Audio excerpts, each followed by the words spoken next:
Hi, this is Mia. It's Wednesday. I keep hearing this noise.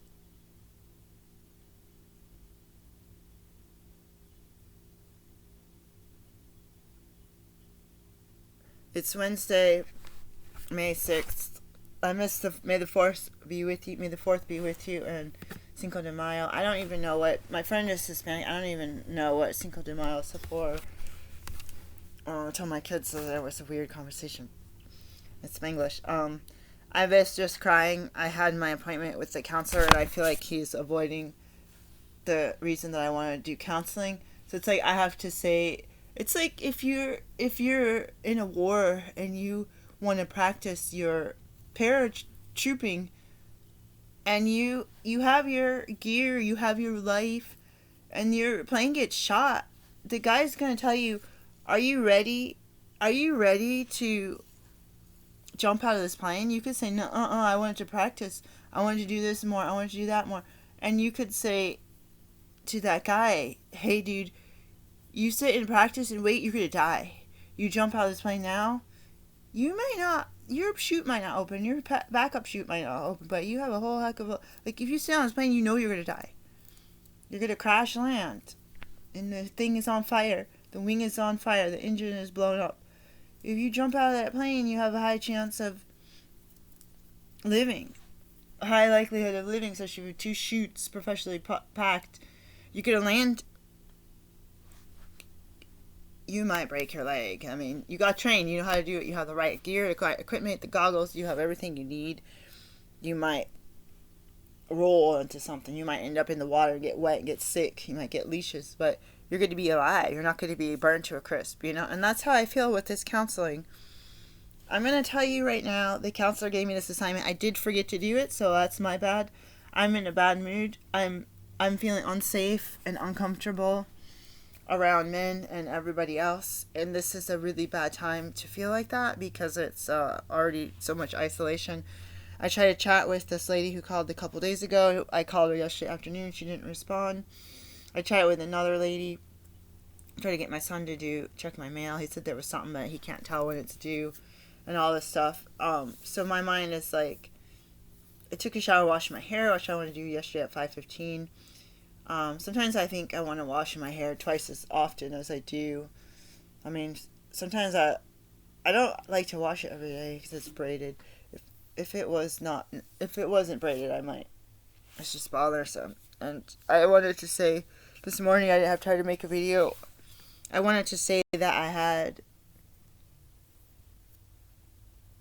um excuse me, I had been feeling so dirty. That to vacuum and wash and clean the bathroom, the toilet, the bedding, my clothes. I keep wearing the same clothes every day. Take them off, air them out, put them back in the drawer. It's really annoying. Like I'll get hair in there and stuff from my feet. Wakes me up in the middle of the night. Like, oh my god, something's poking me or biting me, and I just feel so dirty. And then I take a shower. Like, I don't want to take a shower. It's so unclean. We don't have cabinets. We don't have stuff to put brushes and cleaning supplies. So I took a couple of cleaning supplies off of my cart. I spent almost $400 on Vitacost.com, which is absolutely ludicrous, um, last night. And I took off 3 pack of paper towels and some air spray that makes your laundry smell fresh, which I feel like I should have used that. Maybe it will help with my clothes, but they're going to be dirty. I don't want to be walk around in stuffy clothes.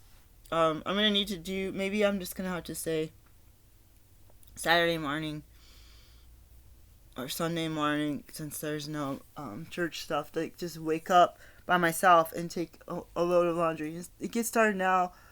Maybe tonight go do laundry and then go and do, you know what I mean, like once a week. Even if I miss something, even if I miss the towels and the sheets, there's 2 such as sheets, there's several towels, you know, I might miss some socks, underwear, outfits. A lot of the stuff gets mixed up. I end up, like, if I go through all the drawers right now, I can go through one of these drawers and see what's too small and what's what's too small and what's on my package. I had a package delivered. I think no, I don't know if it was mine. What's too small and what's dirty, and take it out, and the drawer. The drawers will probably be empty. And I can hand wash a couple things. Which there's something spiritual about washing. When I started medical school, I also took massage. I was going to take the 3 massage classes and get an additional certificate to do, not to do massage, but just to be trained in it. And so I took 1 out of 3, so I can, because I have a degree or a license to put hands on people, I can still do what I learned. I just didn't learn the energy work and the deep tissue. What's the first one? Just regular massage, I guess. And then I did the Chinese medicine, where you have the elements: air, fire, water, earth, metal, and you have these different things. I swore I read for my birthday was that I was a double fire dragon. So I probably do need water more often than I think. Except this place is moldy because there's holes in the roof and it comes straight in here. Like it comes straight in here. If there's insulation, it doesn't. I don't even know if there's insulation up there because it gets so hot when the sun comes through the wall. Is so hot, like bake ovens, dripping sweat, like in the middle of winter. And then away from that wall, it's like freezing cold over here. I don't feel well. I went to Annapolis to go to Whole Foods 2 weeks ago, I had a week before Saturday, so about a week and a half ago. I went to get my blood drawn on Saturday morning. Went to Walmart, went to the food pantry, and went to Lowe's. Was the worst place. I don't know about the clinic where I got the blood drawn. It was actually on LabCorp. Who knows how many people come in there for their virus needs. So my throat's been hurting. Part of me is like, why even go get the TB test for this job if you don't want to go outside? It's not an urgent. I don't need money this month. It's not an urgent concern. But I applied for unemployment, so I had to keep trying to get a job, and it's like, I feel sick after I go do this stuff. I felt sick after I went in for the paperwork. People were coughing and carrying on, telling us to wash their hands. My hands, they weren't washing their hands. They were coughing and sneezing. I wasn't. I should have worn a mask I had in my pocket, but no one else wore a mask. I felt embarrassed. They had masks sitting on the table. And I was like, I felt ego. I didn't want to be different. Someone had said in the meeting that someone dared them to go or something, and they say that I'm an alcoholic because they want to just fit in. They're just used to being like a chameleon like everyone. And someone else said, yeah, I was like that too. What did she... Oh, shoot, I lost it. She said, if I told you I was if you guys said you were... I can't remember. What she said was funny. But it'd be like, if you guys all said that you were ducks, I said, I'm a duck too, quack, quack. Like, it wasn't a duck, but it was like... It's like, you think about you are a human, you don't want to stand out, or you don't want to look like you're sick because you're trying to get a job and you're going to be around vulnerable population.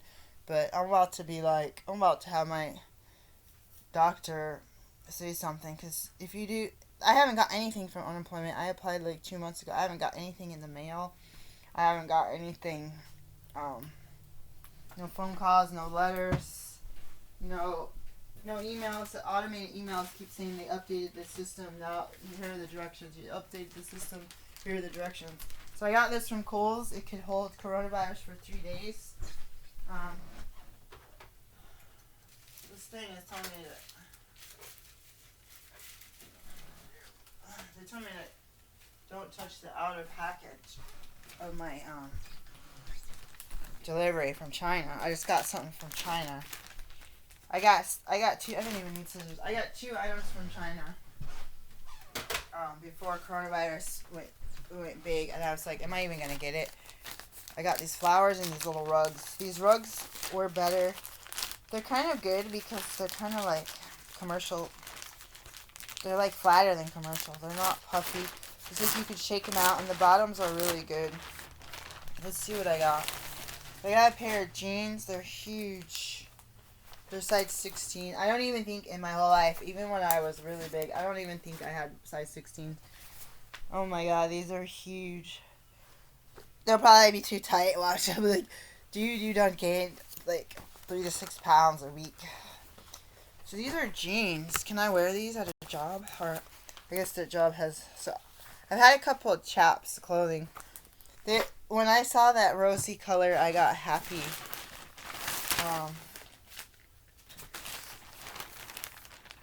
Oh, here we go. The classic cardigan by Croft and Barrow. I think this was in clearance. It's a large. I have another large sweater, but I have a lot of small clothes. Ah, God, this thing is cutting my skin. This is like huge. Does it make me look fat? I feel really fat in this. I almost feel like I could have used a medium, but I know. What is this problem? Oh my god. Does it look okay, guys? Do I look more professional? I have a job thing in an hour, and I have to do something for my work in a few minutes. It smells new. The sleeves are long enough. They're a little short, but that's okay. I should try the pants on, but I don't want to take my shorts off. It's sad when you get fat and you're like, you used to be like half this waist like this only a year and a half ago or a year ago, and then you're like this fat and you had to replace your clothes. And I had in my feed, I'm sorry, I don't have my phone. I look horrible. I feel sick. Monday I was horrible. Tuesday I was like, oh, I feel okay. You ever get that where you're sick and then you're like, I feel okay, and then as the day goes on, you're like, I'm not okay. I have a headache again. I don't feel well. I can't think. And so it's like that. Let's put this over with the other one. This could be, I did this even when I did it when there wasn't coronavirus. I was really cautious about stuff. I don't know what this is. I don't remember. It must be a bra. This is like, if this is a bra, this is one heck of a small freaking. I can reuse this envelope as I thought. The assignment that I was talking about was to write a letter to myself, and the therapist keeps saying age 6 or 7. Comfort yourself. Write a letter. What would you do? What would you say to yourself? Like, I was like, no one's here to nourish me. Like, he's making it sound like I'm sitting at home all day moping about my past. I'm like, I go through my whole life like this. Like, I wouldn't have gone through and even gotten a high school degree. I would have passed kindergarten. I had to deal with. It's like you have two. There's something in this book, Body Keeps the Score, that was talking about the multi-layers of thinking, and I want to reread that part. I was like, tell me this is not a bra. Oh, it's earrings. Tell me this is not a bra. Because I was like, it's going to be, a couple years ago, maybe it'll fit. But today, it's going to be way too small if that's a bra. Look, I got these earrings. It says $40. I should sell them. My God, $40. I didn't pay $40 for these. You can see the tarnish. I didn't want the earring to be flat, and it's flat. Dang it, that's like the cheap way to make earrings. When instead of having it round, I think the sharp edge cuts up my ear. I'm gonna put them on. Actually, I need to clean it. These pants were $29.99. That's way too much money. I don't know what I was thinking. The cardigan was $19.99. I think these were on sale. The earrings were $20. I don't think they were on sale, actually. The earrings, that might not be the price. That's the actual price I paid. Because I used at least two discounts. What do you think of the pants, though, really? I have, like, now 5 pairs of jeans. I feel a bit better talking to you guys. I feel like 5 pairs of jeans and no slacks. Like, I don't even have. I have 2 pairs of corduroys, but I don't have any, like. I have khaki colored jeans. Like, is that okay? Like, I'm starting to judge people because I'm doing stuff online and I want to meet new customers and meet my old customers. I was, like, so not dressed. Like, you gone to bed and it's hot outside. That's how much. Oh, why does it smell weird? Oh my god, it smells like the Goodwill. Oh my god. No, it's in the laundry basket. Dang on it. I feel a lot better putting this video on. You guys, I want to share with you my experience, my strength, and especially my hope. Because I have hardly any hope right now. If you look at my old videos, I start to change it to hope, experience, or hope, strength, and experience. So that I get on a tangent on the hope part and not on the experience. So this channel, even if nobody watches it, oh my god, it's so annoying. If nobody watches it, it's more helpful for me. I'm gonna put these on before my class. It's more helpful for me than getting professional help. And all I'm doing is talking. Getting out. Like, I guess it's where I feel safe. I don't feel well right now. I feel weird too because when I met my boyfriend, I stopped wearing makeup. And so you see the TV, everyone in the news, everyone's got makeup and cute, expensive clothes. Now they're filming from home. They have this lovely house, nice and clean, not like this. And they could be breathing bold, but they don't look like they have water pouring through their ceiling every time it rains, and critters that you're trying to see. When you rent an apartment in a house and you're trying to get rid of mice and ants and stuff, and you feel like it would be more successful if you treat the whole property and don't leave food trash out in the driveway and all this weird stuff. Like, treat the main house, the crawl spaces, the yard, the garage, and the apartment. Not just two corners of the apartment, or like whatever, the whole apartment and two corners of the garage. Like, it's so difficult because it's not going to eradicate it from the property, or at least the living areas where the humans are. But what can you do? Whenever I get mad like this, I say, when you're a property owner, you take care and you ask them, maybe even ask them once a month if they fill out a survey and say, is there anything that you want to discuss? Like, don't be afraid to say that water pours through the roof. Don't be afraid that I have mice on my property coming into your apartment. Don't be afraid that there's a bazillion ants and stink bugs and no screens in the window. Like, we're scared to say something. Don't be afraid that the ampage on the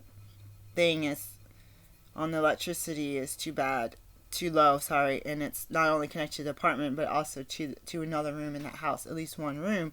If they have an outlet in another part of the room that's on a different circuit thing, they use that for their printers and vacuum cleaners and air conditioners. Because we don't have a choice. All of ours is on the circuit shared with that one. We're unplugging the TV, turning the TV up, unplugging the fans, unplugging the fridge in order to run the microwave, because it's gonna blow out the breaker. Stupid, you know. Don't use the bathroom fan. I turn all the lights off. I try to vacuum, and I keep thinking I should turn the lights on. I really want someone to clean that. I'm gonna have to clean that, and I'm gonna be scared to death. I'm going to spend a minute doing my assignment orally, verbally. If I think about what my counselor said about this little girl, nurture this little girl. My first memory of when I had something wrong with me is I was 1 year old or less. So 1 or less than 2. A baby, infant. I had been in my house in Louisville, Kentucky, and I had fallen down the stairs. And I ended up on the bottom of the stairs, and there was a fish tank right here. And it was very dark in that corner of the house. And I remember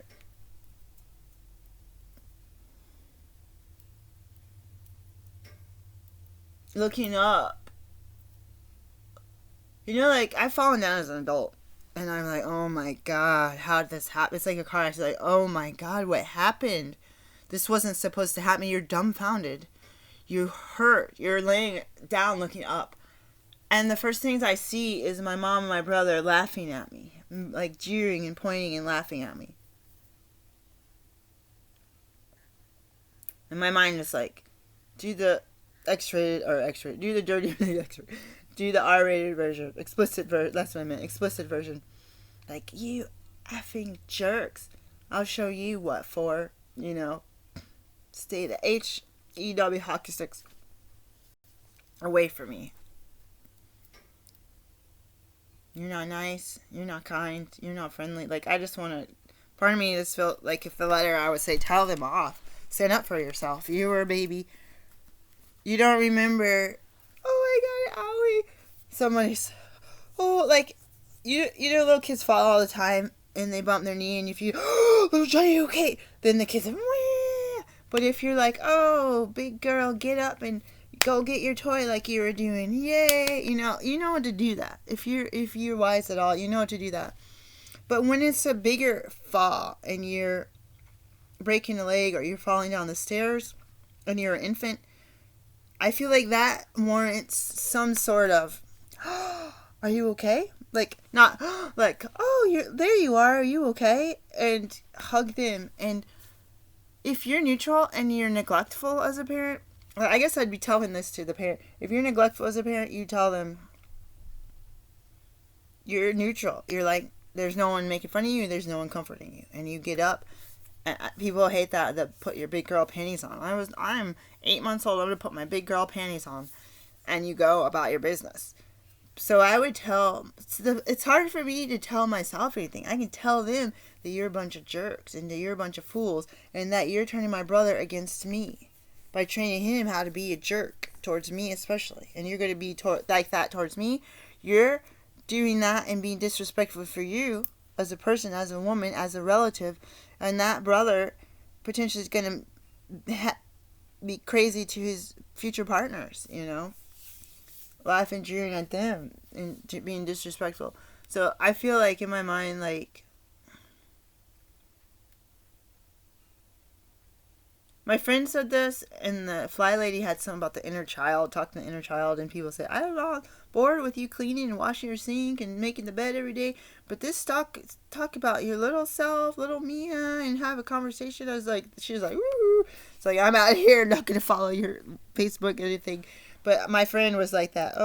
She said that you need to nurture yourself. You need to do this. How are you a baby? She was 67 years old. I'm like, oh my God, I can't do it. If I had a real baby in my arms, I can do that. So this is kind of insulting of an assignment. But a letter, I thought maybe I could hire a professional cuddler and just get it out of the way. Say, someone's going to cuddle me. Some stranger's going to cuddle me, and I'm going to pay them $200, and they're going to take away my craving and desire to be held as a infant and loved. So in my mind right now, it's like, dear Mia, I'm sorry that you fell. Are you okay? Please get up and check your body and be careful next time. I'm not saying that to be bossy. I'm saying that because I care for you. Dear Mia, those people that laughed at you, they're not nice. They don't have to like you. You didn't do anything wrong. Dear Mia, stay strong, 1-year-old. I feel like there's animals in the wall or in the house.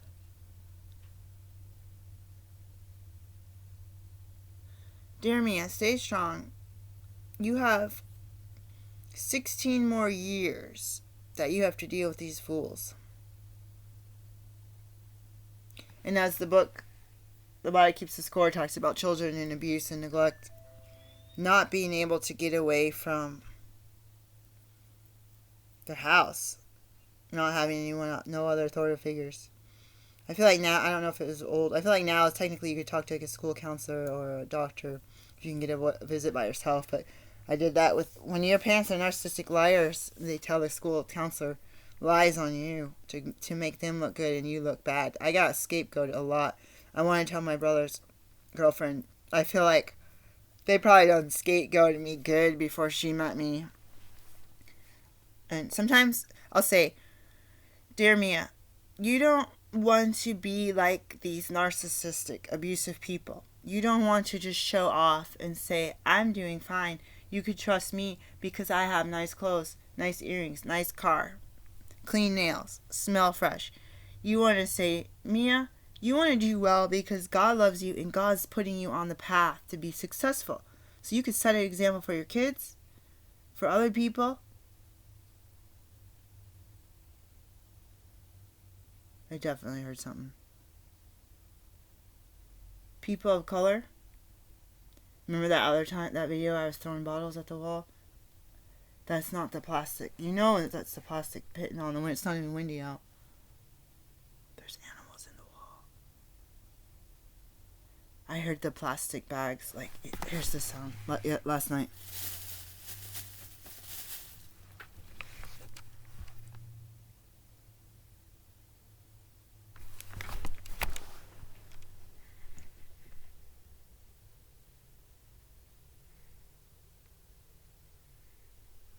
Dear Mia, stay strong. Document everything. That's what.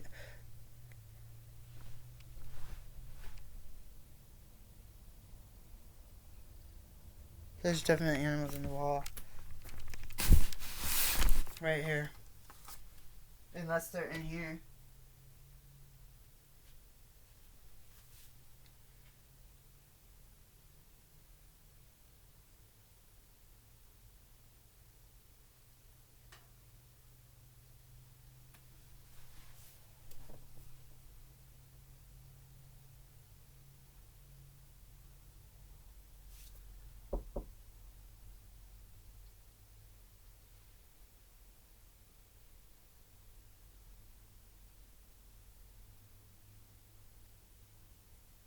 Unless it's not water dripping. It's like, it's either nails or teeth scratching on something. I wanted to pretend that it's water. It's not even raining at all.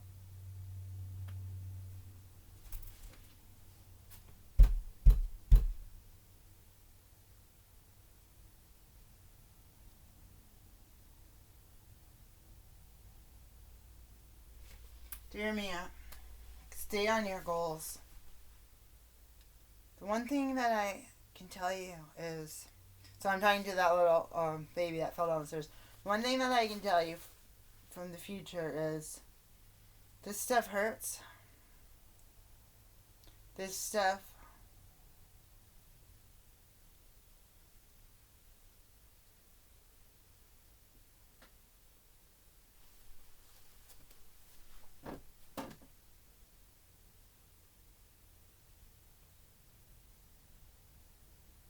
this stuff destroys your life. This stuff will affect your kids. It's almost like a movie. You almost want to say, don't use drugs and alcohol, Mia. Baby Mia. But it's like, I might not be where I am today. Being in recovery might have been one of the biggest things that got me in a house or an apartment compared to just having trauma from abuse. There's definitely an animal in my wall. Unless it's like I said down here.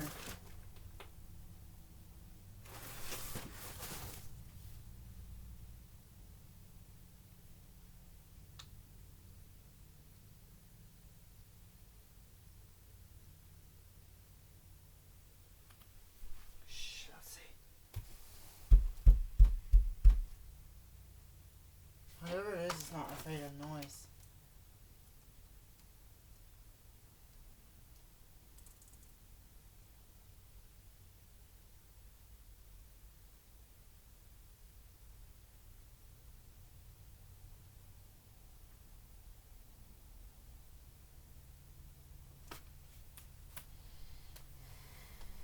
Before we had it digging through this, and because it's wet from the rain, I was scared that it's going to just chew and dig its way right through the ceiling, because it's like, personally, I could probably, if I wanted to, bite through this drywall if it's dry, or scratch through it if I, like, I'd have to use a freaking file or a knife.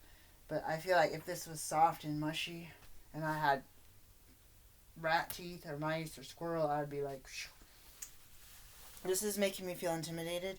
Um, this is like, I'm going to be done with the assignment. I would just tell myself that these people don't, their opinion of you has nothing to do with how God loves you, and learn. It's going to be hard, but learn to love yourself and be surrounded by healthy, loving people. Now, healthy, not meaning perfect, not meaning that other people don't have stuff they have to work on, but healthy as in they're not beating you, they're not whipping you with a freaking belt every night, they're not sexually assaulting you. That's what I mean. I mean, it's the healthier the better. But I don't want to say through the stages of 0 to 5, and then 5 to 10, and 10 to 13, and 13 to something. Like, I don't want to say through those stages you need to avoid people because they're on alcohol or drugs, or they might, like, being abusive with your words is not good either. But it's like, it sucks to say, but sometimes the people that you're around are better than the people that you live with, and those people are not good people. Like, but what happened to me, and I'll say this, I'm gonna go check the mail because I'm scared. I'm scared of animals in my house, and I'm gonna get out for a minute. When you have, when I had got sober, clean and sober, I had a neighbor that was kind of like, she kind of said she was like a gypsy, moving around and living in apartments, getting kicked out, saying there's people on heroin in her apartments, and that the landlords would see him and kick him out. Like, I don't know. Like, you would think, like, enough's enough. You say no, either that or it's your roommate. You might be paying someone to stay there, or having someone. They try to get us to pay them for the floor to sleep on the floor in the living room on a hardwood floor with no mattress, no bed, no blanket, nothing. It's like, we're gonna pay anything. We're taking your freaking bed. So you sleep on the floor, but bigger, get another mattress, sleep on the couch. I don't care. If we're gonna be paying all your rent, anyways. They probably had people sheltering, and like that's what they did when they moved into their apartment next to us. Rented a room. A guy would go around and find homeless people and tell them, I got a place for you to stay, take a shower, cook, clean, have your stuff stored, parking spot. It's like, all you gotta do, come to my house, I'll give you some time, get yourself in the shower, clean yourself up, go get a job, and pay me rent. So that guy didn't have to work because he would just go round up. He'd have this work van, this work truck. He'd go round up homeless people. But I actually met some friends. I made like 4 friends because of that. Like, and we were in Portland, Oregon. We were on the east side. We were a mess. We were in it was predominantly Asian Americans. It was not a lot of English spoken. It was a mess.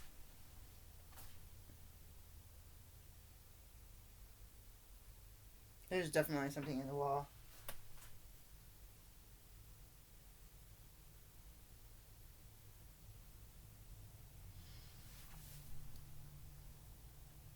I have to work. My counselor, I try to say my pastor. My counselor tried to make it like, well, you can't get this trauma counseling. It's been almost 6 months. You can't get that because you don't know how to calm yourself. And every day since day one, it's like, if you wake up in the middle of the nightmare, I tell the soldiers, put your feet on the ground. Say it's 2020. It's me. I'm here in the USA. I'm in my house in my bed. I'm safe. I'm gonna walk to the bathroom, calm myself down, go back to bed. It's like he's been saying that every single week since day one. It's like I can do that, and I can do it my way. I can do that and put my hands flat on my lap. I can put my head up straight, fix my posture. If I'm crying and carrying on, fine. Then take care of the nose, take care of the eyes, and all this stuff. And it's like I don't even know. I don't even know.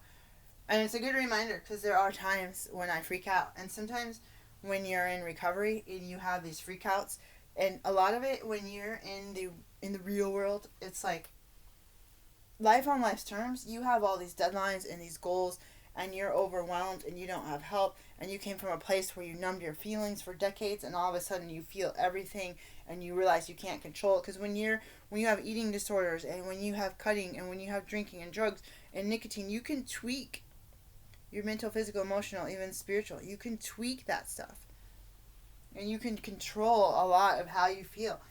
You can control if you want to wake up, take a certain substance, go to a party for 24 hours, come home, take another substance, and put yourself to sleep for 12 hours. And figure out how to, make chocolate coffee with a bunch of milk and sugar to give yourself calories so you don't starve to death. You you can figure out to bring Tang and freaking nerds and bubblegum to a party so that you have energy, physical energy, not just substance. And anyways, um, this lady was in that place. I'm not judging her at all, but I feel like I wouldn't have. Oh, I gotta pay myself. I wouldn't have necessarily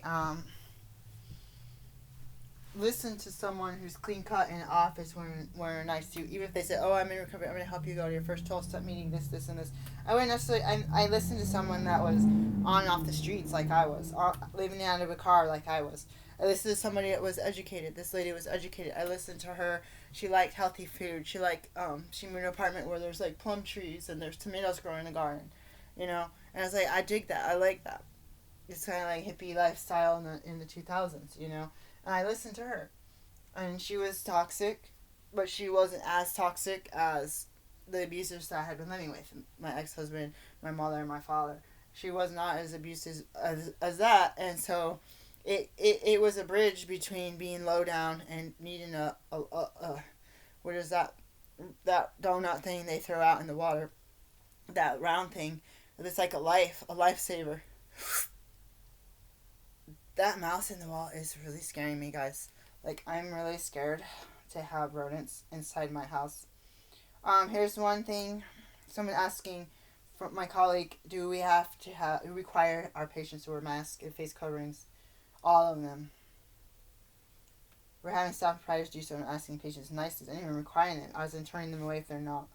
We're doing temperature checks, blah, blah, blah. Someone's making it for a requirement, not for small children. Tiny office, no windows.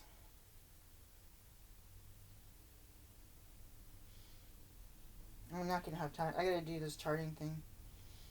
I don't like to turn off my video because it's my escape. It's like the reality. When I make my videos, it's like the reality of who I am and what's going on. And it's like the real truth in real time. And when I take the video off, it's like I'm alone in my head. If I talk to someone, they're overwhelmed. I'm not looking too good for my career and my life and my weight and my relationships. It's just... And then you watch people living on the streets and under Las Vegas and in tents and on the sidewalk in LA, and you're like, dang, you know, you're like, people coming in. Someone was talking about some guy coming up to their box they have next to their mailbox that has free food in it, telling this guy to come get food and socks, and she's gonna get him some shoes, and she kind of looked like she was like patting herself on the back, but at the same time she's like, I wasn't scared of the guy. I went and talked to the guy. He's down on his luck. He doesn't live that close, but I have free food, and she's talking about all this abundance of food that they had that they can't fit it in their fridge and all that. And I was like, dang. It's like, well, we have a fridge like this big, but we can't fit stuff in there too. You get like some kale and a couple of bananas, and you're pretty much done.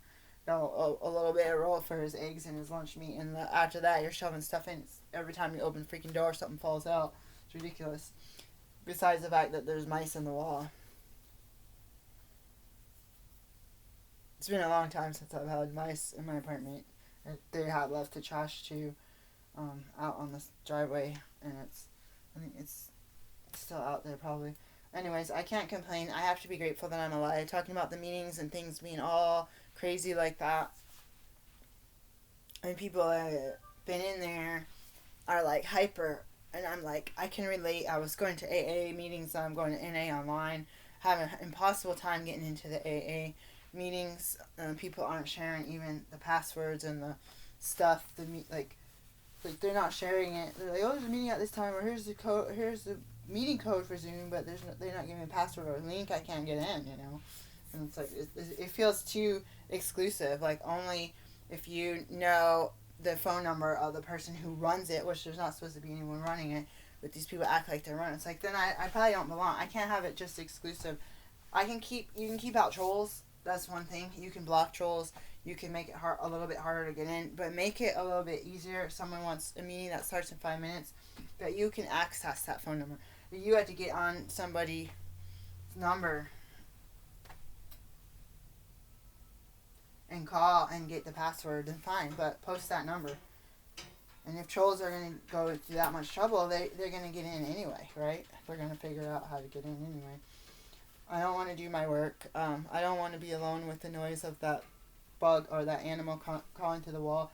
The last thing I want to say is I've been watching Naked and Afraid, and that show is making me feel like I feel so vulnerable, dirty. There's ants on the bathroom under the radiator. There's an animal in here that's been scratching, and it could have been. There could be a hole in the wall that's been scratching and carrying on since last night. They're scratching up here.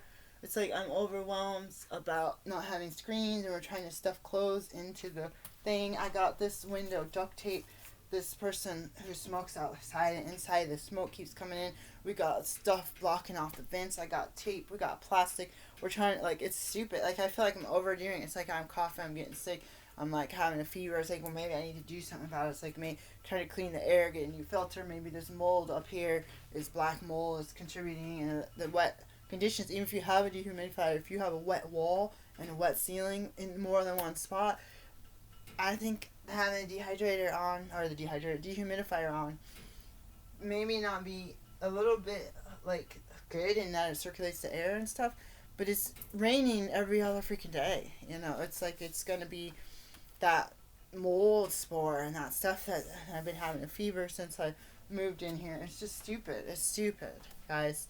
But I think I'm Naked and Afraid, and I see these people making a shelter. It's like you're out there, you're naked. You got that necklace around your back and that bag that they gave you a couple items, and you got to find water. You got to find food. You got to, like, not eat toxic plants, not get poked by toxic plants. There's snakes. There's bugs. There's big spiders. There's wild cats. There's elephants. There's monkeys laughing at you.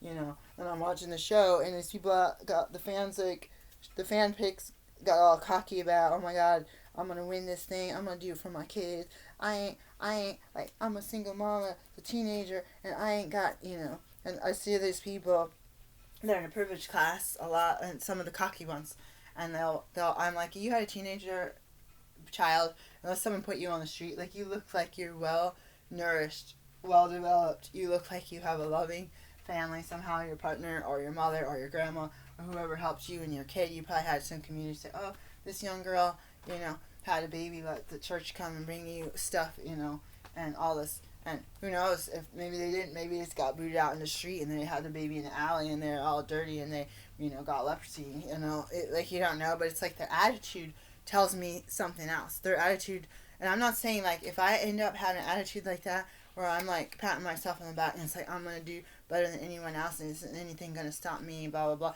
Like, maybe once in a while I should have an attitude like that. I should have an attitude like that. And you should get cocky. And, like, it just humbles you and makes you, has humility. And maybe that gives you the drive to actually try something. So at least they tried. I can say that. That came to mind.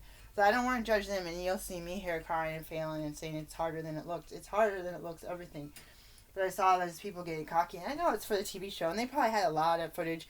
And you know how people piece together stuff and make them look cockier than, you know, they edit it out stuff, and they might be talking about soccer when they were 12 and not even talking about winning. But it's like, whatever it is, for all those customers or all those people, all those contestants, they're all naked outside in the elements, in the cold, the heat, the sun, the storms, the monsoons. They had those flash floods, Naked and Afraid, where they had to pull the people and say, you have to be extracted now because the river is overflowing, and you know, we can't rescue you if something happens to you, if you have a heart attack or cut your hand out, like we had to basically extract you. Like, you could go run for the hills, but we're not gonna let you, like, it, because they put their tent or their shelter on low ground. So that's how it is, you know. I have to think when I watch that show that I'm doing something to remind myself that I could be out there like that, saying 21 days of this crap, I don't even want to do 3 hours walking around on thorns and all that, you know. And we keep thinking about whether we last on the show or not. But, I mean, I've lived outside. I've lived in the desert. I had rattlesnakes coming towards my sleeping bag that's on the ground. I was living out there with no food, trying to figure out where to get water. I've been there, done that. I had a credit card for part of that, and it's no good. It's no good. Borrowing money that I couldn't repay, which I do now, too. So it's similar. This is the point. And you have to think of the solution. And it sucks when you're sick or you have diarrhea or dehydrated or to pass out and your partner's doing everything, fishing, hunting, doing everything, and you're still sitting there laying on the ground on a palm leaf trying to think about like that one episode where they dug a well, or they dug a well, dug a spring, and there was a rat that fell in there. And I don't know if they even ate I think they ate the rat, but they were to drink the water. It was like, oh heck no, but it's like life or death. It's salt water out here. It's like life or death. They spent like 2 days digging this freaking hole, and then the thing dried up, and they cut off the coconut palms, or the coconut palm trees, cut them down low, and the water built up, and then all of a sudden there's larvae in there because the fruit flies had got in there. See what I'm talking about? Now I feel like all itchy. My privates feel like I have bugs. I'm like all itchy and scared. But you think about that, and you think, what's the solution? Okay, we have to find another source of water. Okay, we have to do this. Okay, we have to do that. Okay, it looks like storm clouds, thunder and lightning. We have to make more shelter. It's super hot. We have to cover our heads with ferns. Like, you think of a solution. When you're out there, you don't have anything more than pretty much a fire starter and a machete, if you even have that, and a pan, if you even have that. And it's like you have what that land is. Shelter, fresh air. That's the one thing that they don't have to fight for, really. Shelter, fresh air, except the air has all those biting gnats. Shelter, fresh air, clothing, I don't know. They can make socks or shoes and hats. Food, water, sustenance, and then that affection and love. And you see people like, oh, I'm married. Oh, like you see the single chick. Oh man, he's hot. Ooh. It's like he won't cuddle with me. Like this guy's married and his wife's waiting for, don't you even touch her. And this girl wants to cuddle and she's mad because she's cold. And then the guy's like, I don't want to go home to my wife. And sometimes I think those are so sweet. If you feel uncomfortable though, and somebody's hitting on you and trying to grab your privates and get in your business, and you're married and you are not trying to be like that, I feel sexually harassed, I would probably leave too. It wouldn't be about like the game is hard enough, but that's a whole mental and emotional and not spiritual. What's the word I'm looking for? Like there's something going on where you have to, the moral issue with your own personal relationship with your partner. It could be different for different partners. Some people say, go ahead, have fun. I'll have fun while you're gone. You don't know. Bye, guys. I think I'll wear the sweater for my meeting just to see what happens, since we can't wear clothes to work to that job. And I pray that I get some clients or customers or all the above. Like, I'll be willing to pay. I'm going to be willing to pay right now $40 between now and next Wednesday on some advertising, and see if that $40 generates a new customer special. I won't even do a 10-minute consult. I'll do a $100 visit for 45 minutes. You'll fill out the paperwork before you see me. You'll talk about your health concerns when you're on medication, what you want to talk about that day. And then when we talk, we'll get into some of your ROS, your review of systems, head to toe. We'll discuss anything that pops up on your sheet that you turn into me. And then I'll be, with that $100, I'll be able to help you. Like if you need a supplement, if you need a referral, or if you need a medication, then I'll be able to help you. And I'm willing to do, talk to you about whether insurance will do the, whether or not your insurance will cover it. Let me go so I can start that chart now. I'm checking the mail. I think that doing this video is the best thing for me, even if no one listens. But the reason I'm doing it is because I don't see a lot of people that have the same kind of mind, crazy, messed up that I do. I'm not saying that I'm unique. I'm just saying that I didn't see a lot of resources and I couldn't relate to people. Other people, they seemed, just because you appear like you have your hair dyed and your nails done and your house is nice and there's a pool in the background and you're driving a Beamer and you're like, I'm so successful and I got through this abuse, or narcissistic mother, or like, oh, I'm so poor, my husband lost his job, oh, I'm still working through COVID, but I have this mansion house that's not really a mansion, but it's more like of an old-fashioned type mansion, in the suburbs of New York. Like, oh, poor me, like we have 3 cars in the driveway and only 2 drivers, and oh, we do have a new driver, so that person also works, and like they're buying stainless steel appliances brand new, and getting all this furniture and, you know, all of the, even paint is expensive, you know what I mean? Um, and it's like, they're like, oh, I'm so poor, I'm so poor. It's like, A, your YouTube channel is probably giving you some money.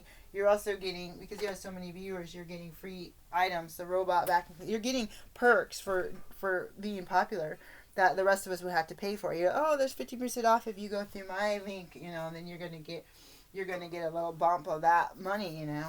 And I just can't relate. I can't relate because I've been in poverty. I can't relate because I came from a family that had money, and I hear people that say their parents were struggling for money, and they talk about how they had cars and motorcycles and how they went on trips around the country and they had sailboats and they were having land to do their own private hunting on their own land and fishing on their own, like, and I'm just like, how poor were you? Like, that's crazy. Like, you had the newest toys and video games and clothes and got your hair cut and at a professional place. Like, my kids did that once in 20 years.